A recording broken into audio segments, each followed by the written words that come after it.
Hello, Sue here. Welcome back. We are just starting our 7th week of lockdown. I don't know about you, but my sanity is starting to wane. This week, I'm going to be talking about the maths that I've been doing with my little 5-year-old boy, Will. Some of it has been by stealth, to be honest with you, to keep him interested. We started with sort of official maths. So we looked at some worksheets which have been produced and put online by an organisation called Twinkle, which is great, and it's offering a load of free resources for parents, so it is a good starting point.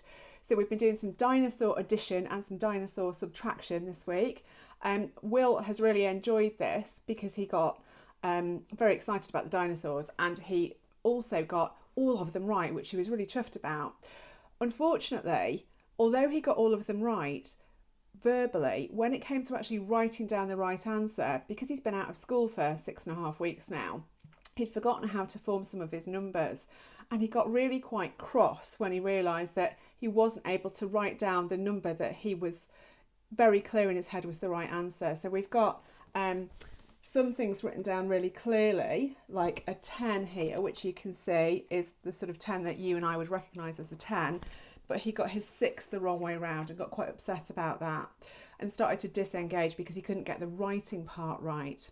So what we've been trying to do instead is think about how we might practice writing with him around maths, but in a less sort of formal way. So I'll talk about that a little bit later. But I want to talk about the other things that we've been doing to keep him interested in maths this week without him realising it's actually maths. So what I think I would probably call stealth maths. So still on the dinosaur theme, he loves dinosaurs. It's his big thing at the moment. And he's got a little book here, which is absolutely fantastic. Although the print is so small, I need about 15 pairs of glasses to read it. But anyway, this is the Pocket Eyewitness Dinosaurs Guide. And whenever there's a couple of minutes of us sitting down, having a snack, and I mean, there's been a lot of snacks because it's locked down, a couple of minutes for a snack, or whenever we're having a meal, out comes the Pocket Dinosaur book, and he wants to hear about the different dinosaurs. So we've been chatting about all the different things that he's interested in, particularly the big scary ones with enormous teeth, and trying to think about how we make some of the abstract concepts in that book a bit more concrete for him. So for example, how many of your beds would it take for a gallimimus to be able to go to sleep? Gallimimus is about 6 metres long. Will's bed's about 2 metres long, so the bed would need to be 3 times bigger than it actually is. And he really quite liked the idea. We realised we'd need quite a lot of bedding for a gallimimus as well. Another one we talked about was a chronosaurus. That has a head that's probably twice as big as Will. So that's an absolutely enormous dinosaur he's really excited about, and he liked the idea of giving that a bath. So we went and measured the bath, and then we worked out that we'd need somewhere around 7 of our baths to fit the Chronosaurus in. I mean, obviously it would eat you before you managed to get it in a bath, but we just didn't get into that academic debate. That's maybe one for another time. So we've been thinking about how we make the abstract a bit more concrete, but in things that he's really interested in, like dinosaurs. I know that this week the weather is going to be better. I mean, last week it threw it down, so we did lots of indoor stuff, which I'll talk about in a minute. But in terms of making abstract ideas a bit more concrete around measuring and distance, one of the things that we're going to be doing this week is this. Hang on a sec. Have you got a set of these? If you haven't, they're about a £5. I'd really recommend it. Just old-fashioned bulls. It's a really fun way to spend a good hour or so in the afternoon, bit of competition with the kids, bit of fresh air for us. And actually, he's really enjoyed measuring the distance between, excuse me, I'll just put them down there, between the jack and the winning bull. So he estimates how many of his foot lengths he thinks it's going to be, and then he actually steps it out and sees who has got closest and how many of his foot lengths their bull is from the jack. So again, it's just getting that concept around number and measuring and distance in terms that he understands and in terms that make sense to him.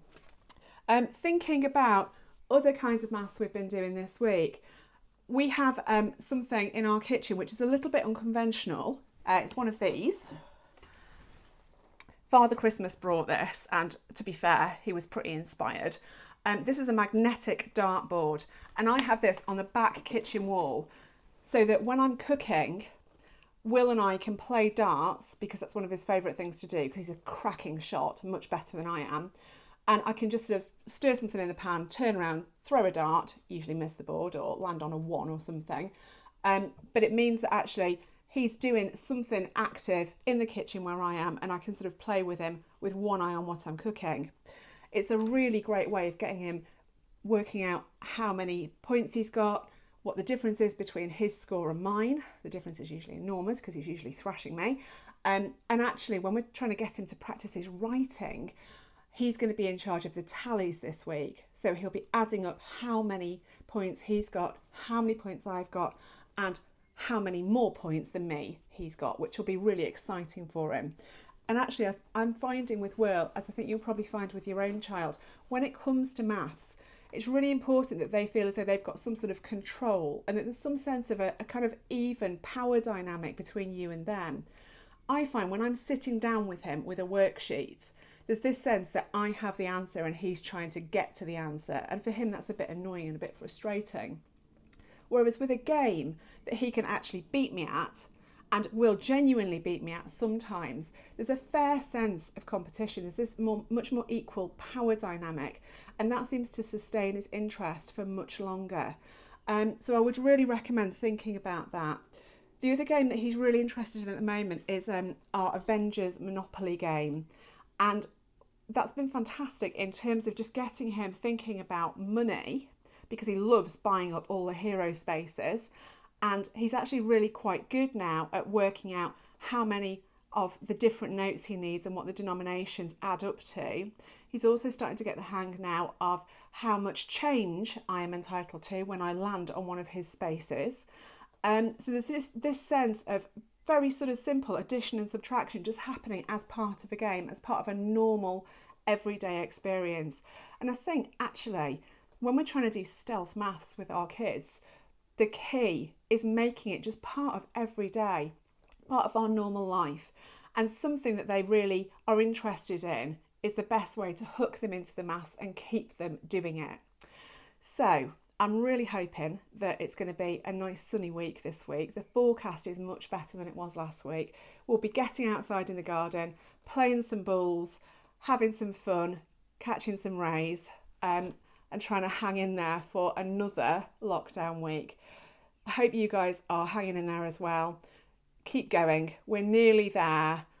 I know the curve's flattening. You could actually show your child the curve and have a chat about some of the things to do with Corona if you're thinking about how you use maths. But obviously we've got to be quite careful with how much we do say to them, depending on the age they are, about what that curve means. So for me, as a parent of a 5-year-old, we're not talking about the curve. We're not talking about Corona in any sort of detail at all. We're just focusing on the here and now, having a good day together and enjoying each other's company. Because let's face it, when this is all over, there are going to be days when we look back and think, gosh, that was hard work, but what I wouldn't give for another day with my boy.